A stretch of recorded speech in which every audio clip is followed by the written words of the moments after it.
Hi everybody, I'm Leanne Burau, and today we are going to show you how to make rosettes. Rosettes is a Scandinavian delicacy, and this is, in our family, we make these every year as part of our cookies. So I'm going to show you how to make them, and then Liz Heagle is going to show you how to fry them. So this is kind of a two-part video. Okay, I received my recipe from Joan Morehouse, the wife of the first pastor of Faith Lutheran Church. So I, for years, have made these rosettes following her recipe. Okay, the first thing we need is 2 eggs. And this is an important part, how you stir them. We use a fork and we just gently mix the eggs. We don't want to put a lot of air into it. So we mix until the white and the yolk is pretty well combined. So it looks about like this. The second ingredient is a teaspoon of sugar. So I'll add a teaspoon of sugar. And then we need a 1/4 teaspoon of salt.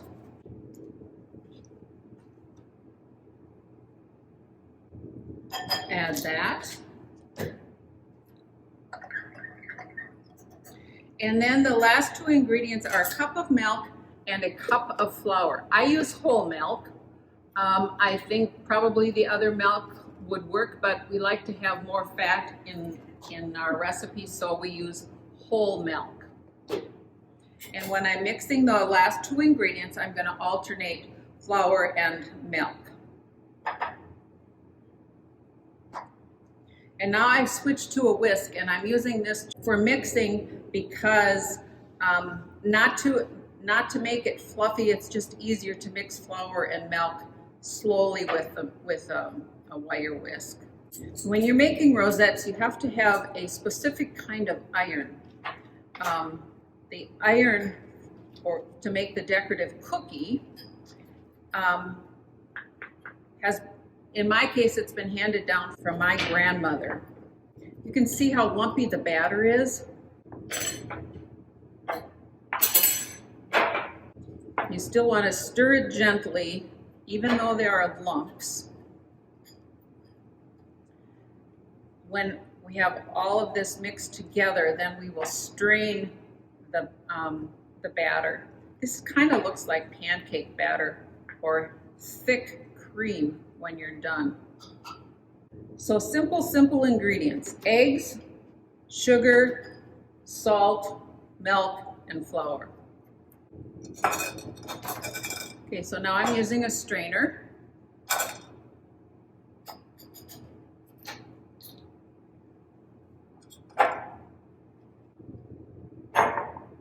And then I go back to my wire whisk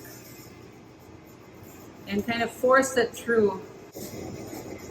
This part you want to make sure that you get all of it through, even though it's thick, it's the flour that's left in, that's not totally mixed in. You still want that in the batter. And after it has strained for a while, the batter has settled down a little bit, so it doesn't have bubbles in it. If you have bubbles in, then it kind of makes a lacy rosette. And that's what the batter looks like when you're done.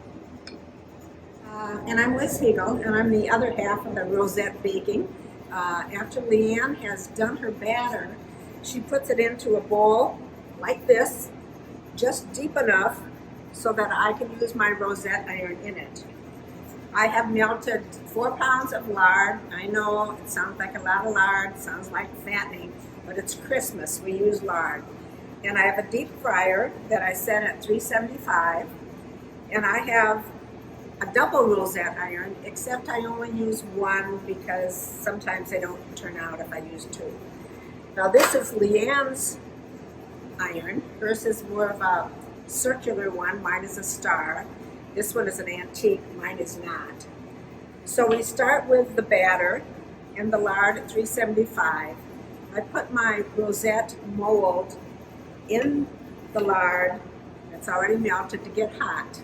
So when I want to do one rosette, I take my iron out and I dip it in Leanne's batter, just enough to cover the sides of the mold and not over the top. Then gently into the lard. The lard is going to bubble around that mold.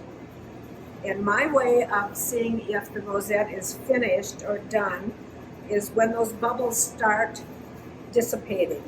And so you kind of have to watch. You can't be doing too much else when you're frying them.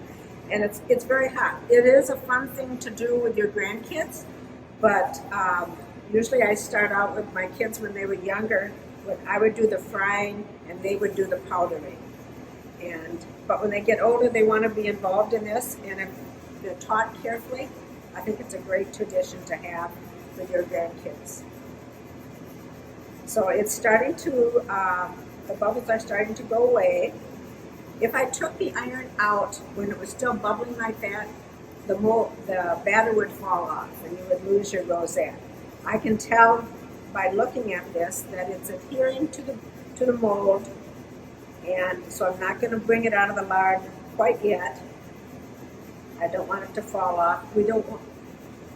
Actually, it's kind of fun when you ruin one because then you can do a taste test. But for this demo, it's nice that they're going to be almost perfect. Then I tip it over, gently tap it on the fry pan, and then I have the fork is the easiest way to get this off gently, if it comes off. Yes, hello. It looks like that. Then you flip it over, and it should be crispy. And I let it sit there for a while to drain off any excess lard, and then before my iron gets too cold, I need to start the next one.